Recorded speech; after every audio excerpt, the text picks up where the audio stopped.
Hello बच्चों। तो आइए लीनियर इक्वेशन ये क्लास 10th का ये इक्वेशन दिया गया है एनसीईआरटी मैथमेटिक्स 3.1 कक्षा 10 वालों का जो ये लीनियर इक्वेशन है ये रैखिक समीकरण इसे सॉल्व करते हैं। तो पहला क्वेश्चन दिया गया है कि निम्न समस्याओं में रैखिक समीकरण के रिज्यूम बनाइए और उनके ग्राफीय विधि से हल ज्ञात कीजिए। तो बच्चों क्या करते हैं इसमें ये क्वेश्चन कर रहा है कि कक्षा 10 के 10 विद्यार्थियों ने एक गणित की पहेली प्रतियोगिता में भाग लिया। यदि लड़कियों की संख्या लड़कों की संख्या से 4 अधिक हो तो प्रतियोगिता में भाग लिए लड़कों और लड़कियों की संख्या ज्ञात करना है। यानी कि हम इसमें मान लेंगे कि लड़कों की संख्या x है और लड़कियों की संख्या y है। तो दोनों को जोड़ने पे टोटल जो नंबर ऑफ स्टूडेंट्स हैं वो 10 है। तो हम इसको कुछ ऐसे लिखेंगे माना कि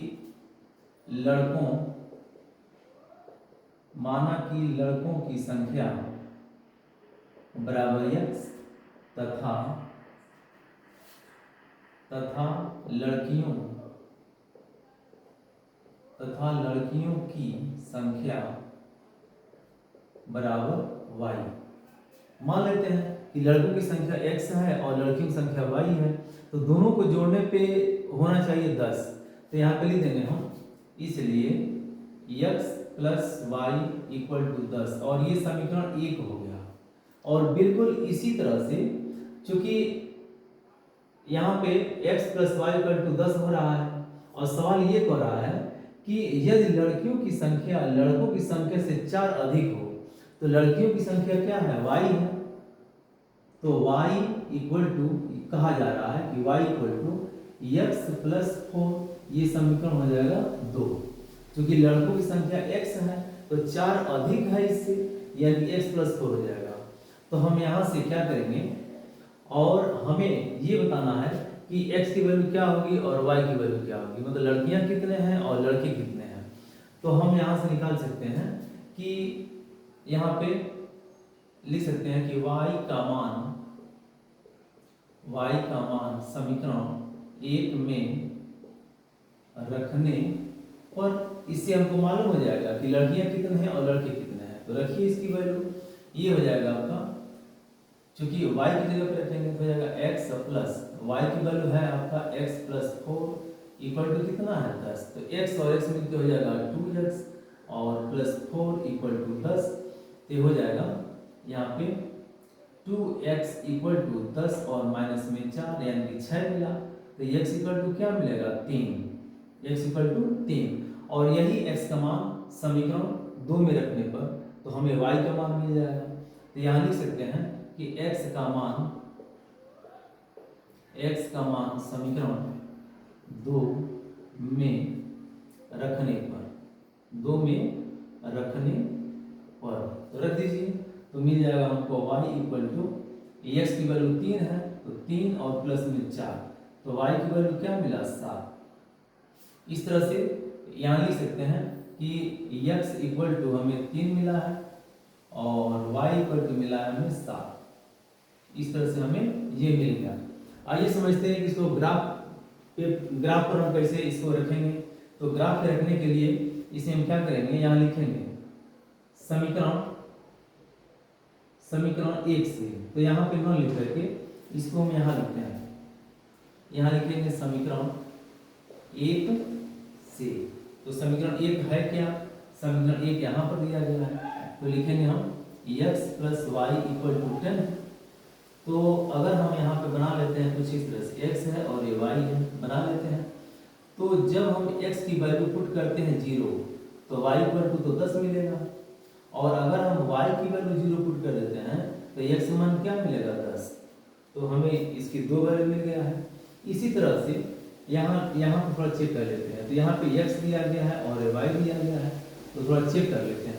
तो यहाँ पे x की वैल्यू अगर हम पुट कर देते हैं 0 तो हमको y का मान क्या मिलेगा 4। और अगर हम y का मान 0 पुट कर देते हैं तो x का मान क्या मिलेगा -4। तो कुछ हमें समीकरण 1 और समीकरण 2 से कुछ वैल्यू हमें मिला है। इसे हम ग्राफ पे हम इसको बनाते हैं। देखिए हमने खींचा कुछ इस तरह से, ये आपका x एक्सिस है और ये मिला हमको वाई एक्सिस, तो ये वाई एक्सिस। तो जब x की वैल्यू 0 है तो y का मान क्या है 10, तो इसमें बराबर हम लिख लेते हैं, बराबर बराबर डिस्टेंस पे 1 फिर 2 3 4 5 6 7 8 9 10, और बिल्कुल इसी तरह से 1 फिर 2 3 4 5 6 7 8 9 और 10, और इधर क्या है, ये हो जाएगा -1 -2 -3 -4 -5, यहाँ पर -1 -2 -3 -4 -5 -6, इधर का पोर्शन क्या है माइनस में है और ये प्लस में है, ये जाएगा 1 फिर 2 3 4 5 6 7 8 9 और 10, ऐसे हमने बना लिया। तो कह रहे हैं कि x का वैल्यू जब 3 है, x का वैल्यू 0 है, यहाँ से लिखते हैं जब 0 है तो y का मान क्या कह रहा है 10, तो यहाँ पे जाएगा, तो यहाँ लिखेंगे हम इस तरह से लिख सकते हैं, इसको कुछ लिख सकते हैं कि यहाँ पे 0 और 10 लिख सकते हैं, और जब x का मान 10 है तो 10 यहाँ पर है, तो y का मान क्या है 0, तो यहाँ लिख सकते हैं x का मान 10 और 0 ऐसे लिख सकते हैं। तो अगर हम इसको ग्राफ को बनाएं तो कुछ ये बिल्कुल इसको काटेगा, तो कुछ ये ऐसे बना, थोड़ा सीधा कर लेते हैं, ये आपका जो है कुछ ऐसे आएगा, इस तरह से हो गया। तो ये कौन सी रेखा थी, तो यह रेखा था आपका x + y = 10, ये वाली रेखा है जो यहाँ पर इंटरसेक्ट कर रहा है। अब हम यहाँ से देखते हैं, जब x की वैल्यू 0 है तो y की वैल्यू क्या है 4, 1 2 3 4, यहाँ पे 4 है, ये 3 हो गया, यहाँ पे 2 और 1 है, तो x की वैल्यू 0 है, तो यहाँ लिख सकते हैं हम, यहाँ पे लिखेंगे हम इस तरह से, ये हो जाएगा आपका x की वैल्यू 0 और y की वैल्यू 4, कुछ ऐसा है। तो चूंकि यहाँ पे न लिख करके यहाँ ज़्यादा बेहतर होगा, यहाँ लिखेंगे x की वैल्यू 0 और y की वैल्यू 4, ऐसे लिखेंगे। अच्छा, और जब x की वैल्यू -4 है तो -4 इधर है, -1 -2 -3 और -4 यहाँ पर है, तो y की वैल्यू कितना है 0, तो यहाँ लिखेंगे माइनस में 4 और ये 0, तो हम इस वाले पॉइंट को इस पॉइंट से हम मिलाते हैं, तो कुछ ये ऐसे मिलेगा और ये कुछ ऐसे मिलेगा, तो ये कुछ यहाँ पे मिला है, इसको अगर लाइन ड्रा करते हैं तो ये 3 पे आएगा, और यहाँ पे ये 4 है, तो यहाँ पे 5, ये 6 और ये 7 होगा। तो देखिए बिल्कुल इसे मैच भी कर रहा है, तो यहाँ पे देख सकते हैं कि ये जहाँ पे कट कर रहा है तो 3 और 7 पे कट कर रहा है। इस तरह से ये क्वेश्चन जो है ग्राफीय रूप से भी कंप्लीट हो गया, और x और वैल्यू की y की वैल्यू मिल गया। तो आई होप समझ में आ रहा होगा। लड़कों की संख्या यहाँ पे कितना है 3 और लड़कियों की संख्या है 7, और ग्राफ में हमने इसको बना भी दिया है। तो आई होप आपको समझ में आता होगा। अब हम इसको मिटा करके आते हैं, ये तो पहला क्वेश्चन हो गया, अब आते हैं दूसरे क्वेश्चन पे।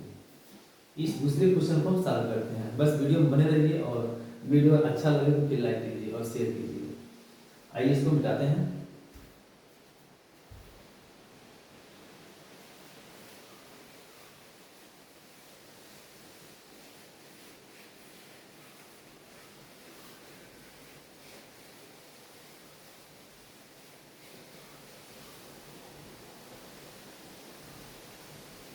आइए, अब क्वेश्चन ये कह रहा है, क्वेश्चन नंबर 2 है, ये क्वेश्चन नंबर पहले का सेकंड क्वेश्चन है। कह रहा है कि 5 पेंसिल तथा 7 कलम का मूल्य 50 रुपया है। तो यहाँ लिखेंगे कि माना कि, यहाँ लिखेंगे माना कि पेंसिल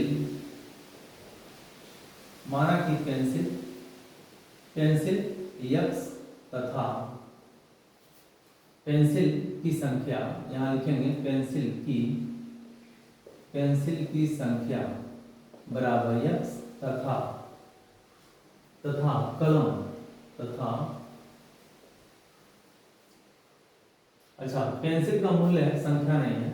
माना कि पेंसिल का मूल्य है, संख्या नहीं है। मूल्य बराबर x तथा कलम का मूल्य बराबर y है।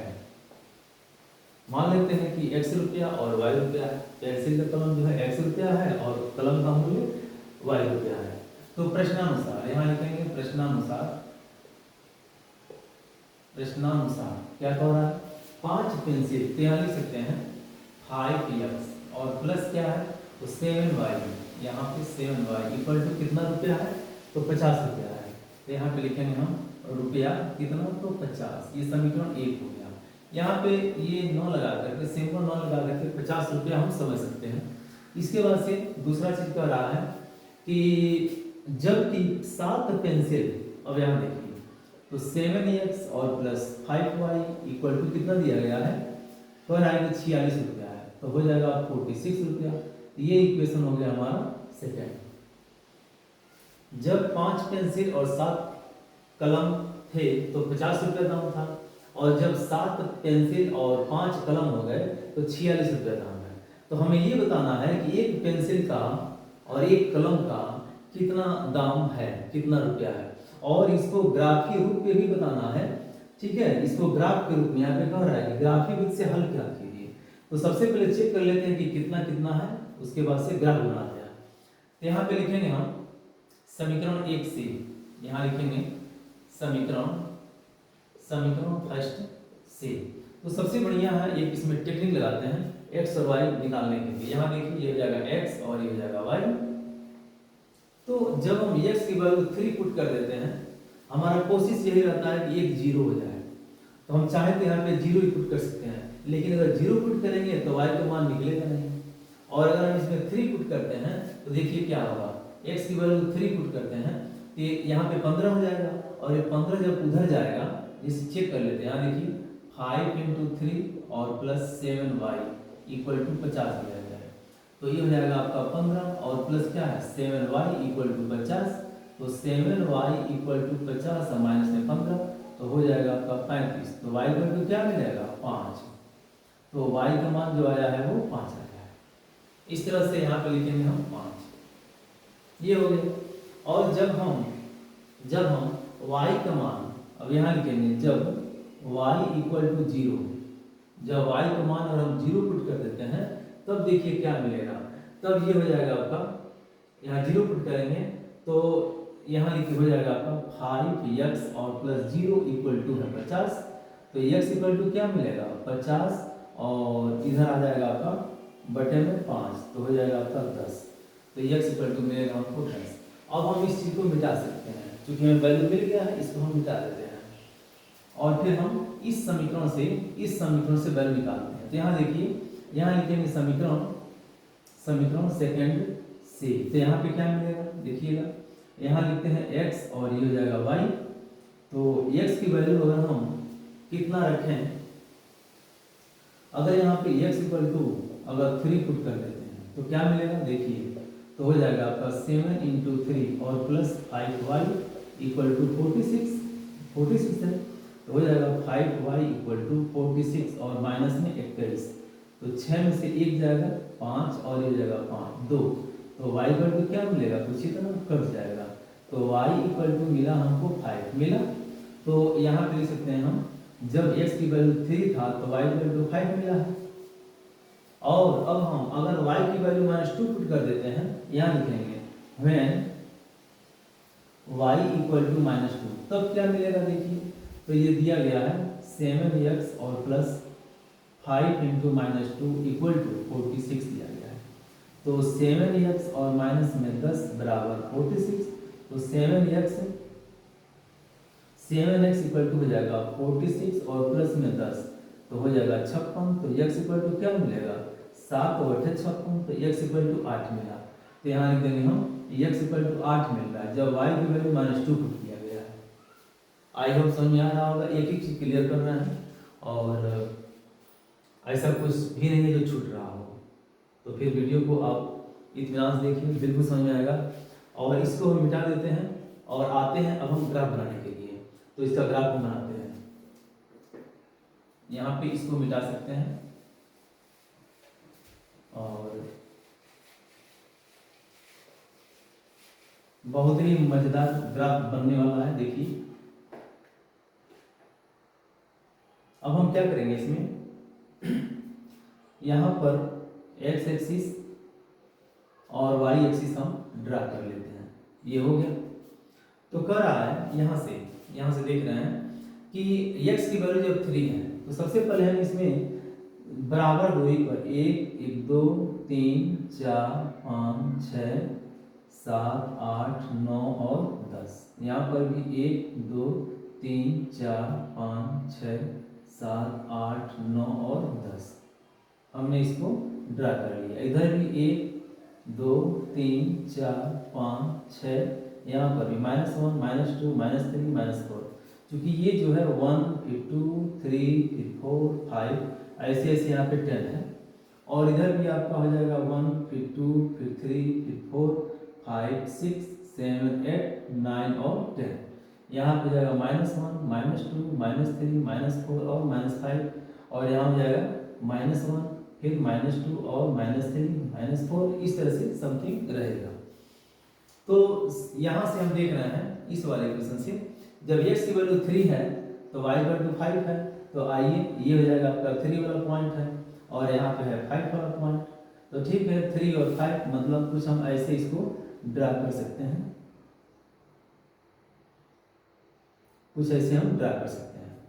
ठीक है, इसके बाद से जब x की वैल्यू 10 है तो y की वैल्यू कितना है 0, तो ठीक है, तो यहाँ पे 10 और यहाँ पे हो जाएगा 0, और यहाँ पे कितना है यहाँ पे देख सकते हैं हम, तो इसको हम मिला देते हैं।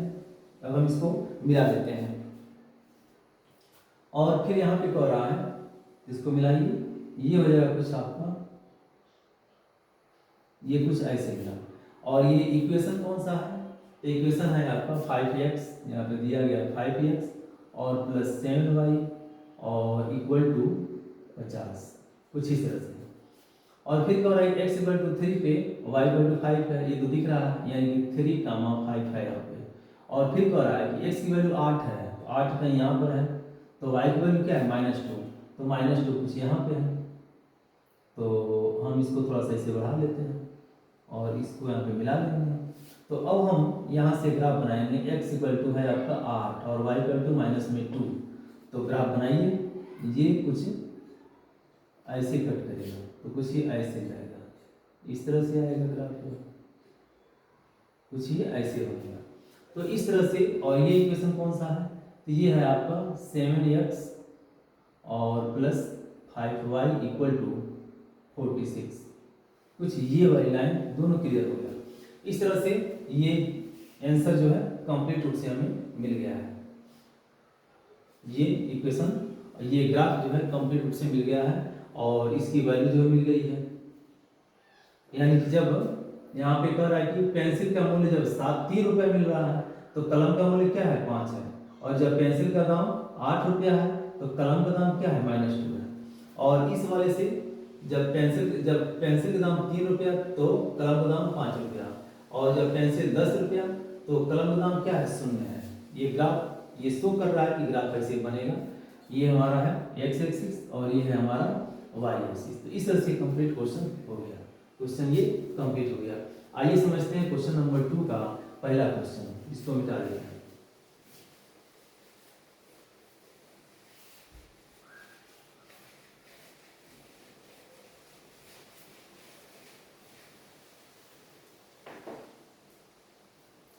अब क्वेश्चन नंबर 2 जो है, क्वेश्चन नंबर 2, इसमें क्या कह रहा है, कह रहा है कि अनुपात a1/a2 और b1/b2 फिर c1/c2 की तुलना कर ज्ञात कीजिए कि निम्न समीकरण युग्म द्वारा निरूपित रेखाएं एक बिंदु का प्रतिच्छेद करती है या समांतर है या समपाती है।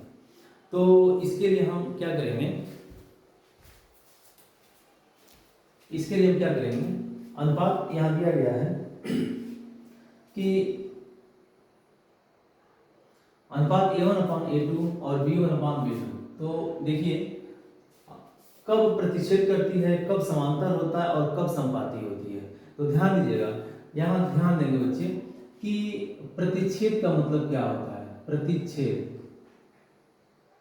इसका मतलब हो गया कि एक कोई लाइन है, ये कोई लाइन है और इधर से भी कोई लाइन मिल रही है, तो किसी पॉइंट पे ये कट कर रहा है, यानी इसको जो है इंटरसेक्ट कर रहा है, प्रतिच्छेद कर रहा है, मिल रहा है कहीं पर, तो इसका एक यूनिक सॉल्यूशन होगा, मतलब एक ही सॉल्यूशन होगा। ये अद्वितीय कहा जाता है इसे, अद्वितीय मतलब एक ही होगा दूसरा नहीं होगा। तो अद्वितीय समीकरण इसके सॉल्यूशन मिलेंगे, इसके हल जो होंगे वो एक हल होगा इसका। अच्छा, इसके बाद से क्या हो रहा है कि प्रतिच्छेद, तो ये हो गया आपका, ये प्रतिच्छेद हो गया, यानी कि अद्वितीय, यहाँ पे कहेंगे कि अद्वितीय, अद्वितीय हल, अद्वितीय हल। तो यहाँ पे क्या होगा, A1 upon A2 is not equal to B1 upon B2 is not equal to C1 upon C2। तो ये तो रहा हमारा पहला कंसेप्ट। अब इसके बाद से ये पहला हो गया, फिर दूसरा बताते हैं। जब A1 upon A2 equal to B1 upon B2 equal to C1 upon C2, कुछ इस तरह से हो, यानी कि सब के सब इक्वल है, एक दूसरे से इक्वल है, यानी कि क्या होगा, इसका जो अपरिमित, इसका जो होगा वो अपरिमित हल होगा, यानी कि इसके कई हल होंगे, यानी कि ये क्या होगा, संपाती से कहते हैं, इसको संपाती भी कह सकते हैं, ये संपाती है, ये संपाती, यानी कि एक ही लाइन पर, एक ही लाइन पर एक और लाइन इस पे जो है ओवरलैप कर रहा है, यानी एक लाइन के ऊपर दूसरा लाइन, उसके ऊपर एक और दूसरा लाइन, कुछ इस तरह से इनको संपाती कहते हैं। तो कुछ ऐसा होता है। और तीसरा कंसेप्ट क्या होता है, जब A1 upon A2 equal to B1 upon B2 is not equal to C1 upon C2, तब क्या होता है, समांतर होता है, ये समांतर होगा, यानी एक लाइन दूसरे लाइन पे समांतर है, इस तरह से। तो आई होप समझ में आ गया होगा। अद्वितीय हल का मतलब क्या हो गया, कुछ इस तरह से, किसी पॉइंट पर एक लाइन और एक लाइन इंटरसेक्ट कर रहे हैं, तो हो सकता है कि इस तरह से हो या इस तरह से हो, यानी कहीं कहीं कट रहा है, जब एक दूसरे के इक्वल नहीं है तो आई होप सारे कंसेप्ट क्लियर हो गए होंगे। आइए समझते हैं क्वेश्चन, इसको मिटा देते हैं और इस पे हम सवाल बताते हैं।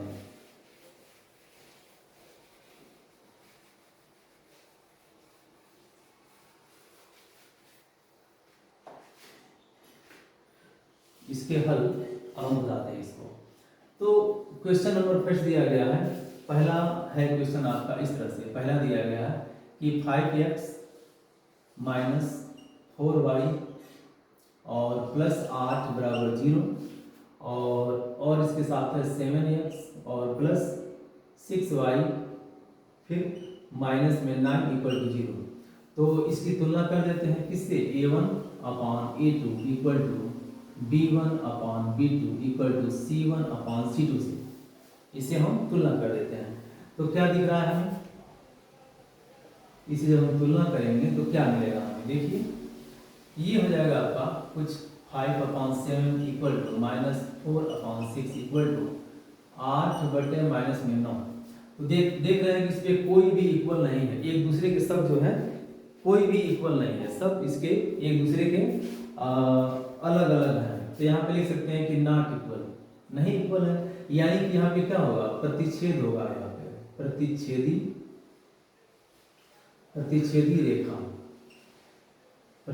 रेखा है, यानी कि इसके जो हल मिलेंगे वो अद्वितीय, इसको अंग्रेजी में कहते हैं यूनिक, इसके यूनिक हल मिलेंगे, यानी कि एक हल, कम से कम एक हल तो होगा ही, ठीक है। तो ये रहा हमारा, कह रहा है कि बिंदु का प्रतिच्छेद करती है, तो समांतर है अथवा संपाती है या प्रतिच्छेद करती है, तो भाई ये प्रतिच्छेदी रेखा है, ठीक है। इसके बाद से ये पहला था। और दूसरा क्वेश्चन देखिए, दूसरा क्वेश्चन कह रहा है कि 9x, दूसरा क्वेश्चन है 9x और प्लस 3y और प्लस कह रहा है कि 12 इक्वल टू 0, और फिर दिया गया है कि 18x और प्लस 6y और फिर प्लस है 24 इक्वल टू 0। तो चेक कर लेते हैं। तो इसका तुलना करने पर यहाँ लिखेंगे तुलना करने पर, तुलना कर देते हैं किससे, इस वाले से हम तुलना कर देते हैं, यहाँ ध्यान दीजिएगा, हम तुलना कर देते हैं, क्योंकि इसको हम एक बार यहाँ पे लिखेंगे, क्योंकि लिखा हुआ है तो हम इंगित कर सकते हैं, आप लोग ऐसा मत कीजिएगा, आप लोग इसको लिख लीजिएगा, यहाँ पे चलिए लिख देते हैं, हम यहाँ पे लिख देते हैं। तुलना करने पर किससे, तो भाई A1 upon A2 equal to B1 upon B2 equal to C1 upon C2 से तुलना कर दीजिए। तो हम ये देख रहे हैं कि 9 upon 18 equal to 3 upon 6 equal to 12/24। तो ये हो जाएगा आपका, कटेगा तो 1/2, फिर 1/2, फिर 1/2, कुछ ऐसा दिख रहा है, यानी सब बराबर है। जब सब बराबर है ये संपाती होगा, ये संपाती होगा, ये संपाती होगा। यानी कि ये जो है एक लाइन दूसरे लाइन ओवरलैप कर रही है, ये ओवरलैप कर रही है, एक लाइन दूसरे लाइन पे ओवरलैप कर रहा है। ठीक है, तो ये हो जाएगा आपका संपाती। अब आते हैं क्वेश्चन नंबर 3 पर। क्वेश्चन नंबर 3 क्या कह रहा है, इसको मिटा देते हैं, 3 को समझा देते हैं। यहाँ पर हम इसको मिटा देते हैं, इसको हम यहाँ इसे मिटा देते हैं।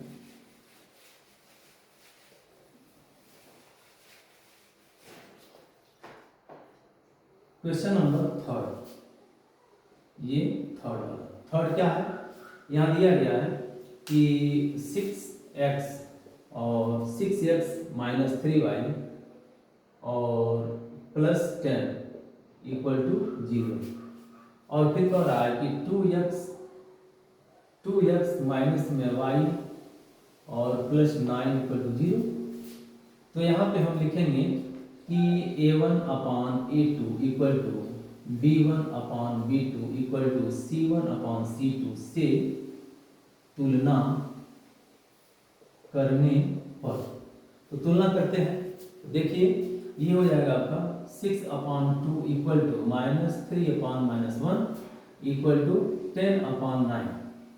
तो यहाँ तो ये निगेटिव कट जाएगा, तो ये हो जाएगा आई भी कट जाएगा, तो मिलेगा 3 upon 1 equal to 3 upon 1 equal to 10 upon 9। तो यहाँ तो दिख रहा है कि ये दोनों इक्वल है, लेकिन यहाँ पे क्या है, इक्वल नहीं है, नहीं है इक्वल। तो ये क्या होता है, समांतर होता है, इसे लिखेंगे समांतर, ये हो जाएगा समांतर रेखा। तो ये जो होगा समांतर होगा, यानी कि यह जो है एक दूसरे के ऊपर जो है कुछ इस तरह से समांतर के रूप में होंगे, एक रेखा यहाँ पर है, एक रेखा यहाँ पर है, तो यह समीकरण जो है ये समांतर होगा। इस तरह से हम समझे कि क्वेश्चन नंबर 2 का पहला, दूसरा, तीसरा क्वेश्चन जो हमने क्लियर किया। आइए समझते हैं क्वेश्चन नंबर 3। क्वेश्चन नंबर 3 समझिए, एक एक क्वेश्चन समझिए, इसको हम मिटा देते हैं।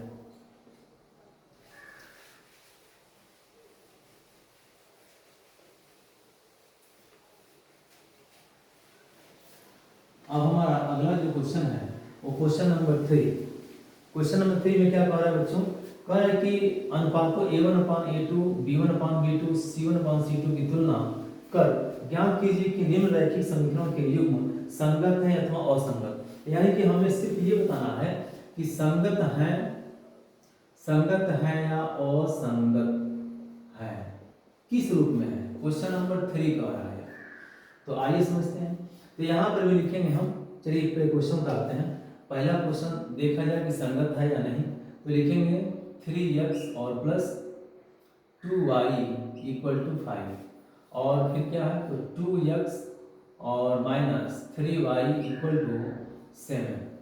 देखते हैं कि संगत है या नहीं संगत है, आइए समझते हैं इसे। तो यहाँ पे लिखेंगे कि इस समीकरण, यहाँ पे लिखेंगे कि a1 upon a2 equal to b1 upon b2 equal to c1 upon c2 से तुलना करने पर। तुलना करते हैं तो ये हो जाएगा आपका कुछ इस तरह से, तुलना कीजिए तो हो जाएगा 3 upon 2 equal to 2 upon minus 3 equal to 5 upon 7। तो हम ये देख रहे हैं कि कुछ टैली ही नहीं कर रहा है, यानी कि सब ये जो है एक दूसरे के अपोजिट है, मतलब कि ये इक्वल नहीं है, यानी कि ये इक्वल नहीं है। तो जब इक्वल नहीं है तो ये प्रतिच्छेदी रेखा होगी, यानी एक रेखा दूसरे को काट रही होगी। यहाँ पे लिखेंगे कि यह प्रतिच्छेदी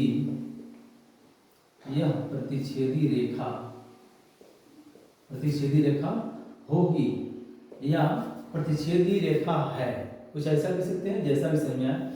तो जब ये प्रतिच्छेदी है तो इसका मतलब हुआ कि यह कहीं न कहीं इंटरसेक्ट करेगा किसी को, एक लाइन दूसरे पे प्रतिच्छेद कर रही है, इसका मतलब हुआ कि यह संगत है। इसे लिखेंगे हम यह, अतः यहाँ लिखेंगे अतः यह संगत है, यह संगत है। ये जो इक्वेशन दिया गया है ये संगत होगा। आगे बढ़ते हैं, अब बढ़ते हैं क्वेश्चन नंबर 2 पे। क्वेश्चन नंबर 2 क्या कह रहा है, देखिए ये कह रहा है कि 2x दिया गया है, 2x और माइनस 3y इक्वल टू 8, और फिर दिया गया है 4x -6y इक्वल टू 9। तो यहाँ लिखेंगे कि a1 upon a2 equal to b1 upon b2 equal to c1 upon c2 से तुलना करने पर तो क्या मिलेगा हमें? तुलना करते हैं तो हो जाएगा आपका 2/4 इक्वल टू -3/6 इक्वल टू 8/9। तो यहाँ पे माइनस माइनस ऊपर नीचे है तो कट जाएगा, तो ये हो जाएगा आपका 2/4 इक्वल टू 3/6 इक्वल टू 8/9, जो कि यह इक्वल नहीं है, क्योंकि यहाँ पे तो क्या है 1/2 इक्वल टू 1/2 और नॉट इक्वल टू 8/9। तो ये कुछ कैसा होगा, या तो समांतर होगा, या तो ये हो जाएगा आपका समांतर, ये समांतर रेखा होगी। जब ये समांतर रेखा होगी इसका मतलब क्या होगा, यह असंगत होगा, तो ये हो जाएगा आपका असंगत, ये हो जाएगा आपका असंगत।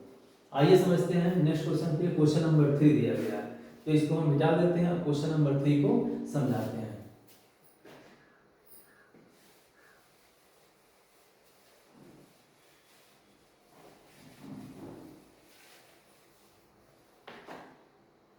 अब क्वेश्चन नंबर 3 दिया गया है, इसका 3, इसमें दिया गया 3/2 और आगे 3/2x plus 5/3y equal to 7, और क्या है ये हो जाएगा आपका 9, सिर्फ 9 है, 9x और प्लस 9x माइनस दिया गया है 10y, 9x minus 10y equal to 14। कुछ ऐसा इक्वेशन दिया गया है, तो यहाँ लिखेंगे कि इसकी तुलना a1/a2 equal to b1/b2 equal to c1/c2 से करने पर, कह रहे इसकी तुलना, यहाँ लिख सकते हैं तुलना इतना से करने पर, तो क्या मिलेगा हमें,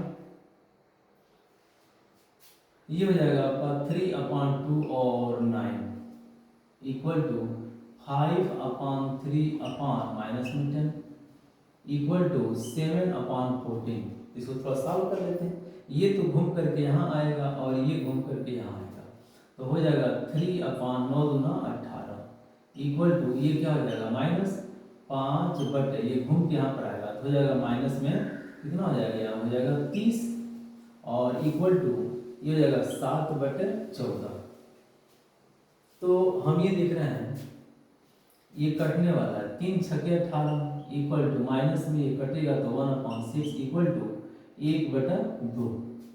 तो देख रहे हैं कि सब के सब अलग है, यहाँ पे तो दिख रहा है वैल्यू इक्वल है, लेकिन यह नेगेटिव है, और ये नेगेटिव है, यहाँ पे कोई टैली ही नहीं है, सब अलग अलग है, यानी कहेंगे कि नॉट इक्वल। इसका मतलब क्या आया, ये हो जाएगा प्रतिच्छेद कर रहा है। तो जब प्रतिच्छेदी रेखा होगी तो क्या होगा, संपाती होगा, संपाती संगत कर सकते हैं, इसे संपाती करना है, प्रतिच्छेद संपाती नहीं होता है, ठीक है। हाँ ये संगत होगा, असंगत नहीं होगा, ये संगत होगा, ठीक है। जो प्रतिच्छेदी रेखा होती है वो संगत हो जाएगा। इसके बाद से क्वेश्चन नंबर 4 देखिए, क्वेश्चन नंबर 4 क्या कह रहा है, कह रहा है कि 5x दिया है, 5x माइनस 3y और इक्वल टू 11, फिर कह रहा है कि माइनस में 10x और प्लस 6y इक्वल टू है माइनस में 22 की। आइए समझते हैं इसे। तो इसकी भी तुलना हम इसी से करेंगे, a1/a2 equal to b1/b2 equal to c1/c2। इसे तुलना जब करेंगे तो क्या मिलेगा, ये मिलेगा हमको 5/-10 इक्वल टू -3/6 इक्वल टू 11/-22। अब समझिए आप ये हो जाएगा आपका माइनस में 1/2 माइनस में इक्वल टू माइनस में क्या हो जाएगा -1/2 इक्वल टू -1/2, यानी सब के सब इक्वल है, सब के सब बराबर है। इसके अपरिमित हल होंगे, अपरिमित सॉल्यूशन होंगे, तो ये हो जाएगा आपका संगत होगा, ये हो जाएगा आपका संगत, ये संगत होगा। कुछ इस तरह से इसको कह सकते हैं कि ये संगत होगा, क्योंकि ये अपरिमित के सॉल्यूशन मिल रहा है, यानी कि लाइन के ऊपर लाइन है, ऐसे ऐसे लाइन के ऊपर लाइन है, ठीक है, ये संगत होगा यार, इसको हम मिटा देते हैं और क्वेश्चन नंबर 5 जो कि लास्ट क्वेश्चन है उसे बताते हैं। ध्यान दीजिएगा, ये क्वेश्चन नंबर 5 बताते हैं। 5 को रहा है कि 4/3 और फिर 4/3x plus 2y equal to है 8, फिर दिया गया 2x और प्लस 3y इक्वल टू है 12। तो इसकी तुलना इसी से करने पर एक बार आप लिख सकते हैं कि a1/a2 equal to b1/b2 equal to c1/c2 से तुलना करने पर आप इसको लिख लीजिएगा, हम नहीं लिख रहे हैं, ठीक है। चलिए लिख देते हैं, इसकी तुलना यहाँ लिख देते हैं कि इसकी तुलना, क्योंकि ये लिखना बहुत जरूरी है, इसकी तुलना a1/a2 equal to b1/b2 equal to c1/c2 से करने पर तो क्या मिलेगा हमें, ये मिल जाएगा 4/3 और अपॉन 2 और इक्वल टू 2/3 इक्वल टू 8/12 है। तो ये घूम करके यहीं पे आएगा, तो हो जाएगा आपका 4/6 इक्वल टू 2/3 इक्वल टू 8/12। ये कटेगा, ये भी कटेगा, ये नहीं कटेगा, ये नहीं कटेगा, इसको लिख देते हैं। ये 2/3 दिया गया, तो इसकी वैल्यू क्या मिलेगी यहाँ बता देते हैं। तो यहाँ पे मिलेगा आपका 2/3 मिलेगा और यहाँ पे 2/3 पहले से है, ये भी कटेगा तो हो जाएगा 2/3 इक्वल टू, इसका मतलब हुआ कि यह संगत रेखा है, तो ये संपाती है और ये संगत होगा, तो यहाँ लिखेंगे हम संगत, ये हो जाएगा आपका संगत होगा क्योंकि इसके अपर्णित हल दिख रहे हैं। ये संपाती रेखा है, रेखा के ऊपर रेखा, रेखा के ऊपर रेखा, कुछ ऐसे है, ये इस तरह से ये ओवरलैप ऐसे कर रहा है, ये रेखा जो ऐसे है, तो ये कहेंगे इसको हम, ये संगत रेखा होगी, संगत होगा। इस तरह से हमने क्वेश्चन नंबर 1, 2 और 3 मैक्सिमम क्वेश्चन हम लोगों ने किया और एक एक चीज कंसेप्ट क्लियर हुआ ही होगा। और बाकी इसमें अगर कोई दिक्कत हो तो फिर कमेंट कीजिएगा और वीडियो अच्छा लगे तो फिर लाइक कीजिएगा। Thank you for watching.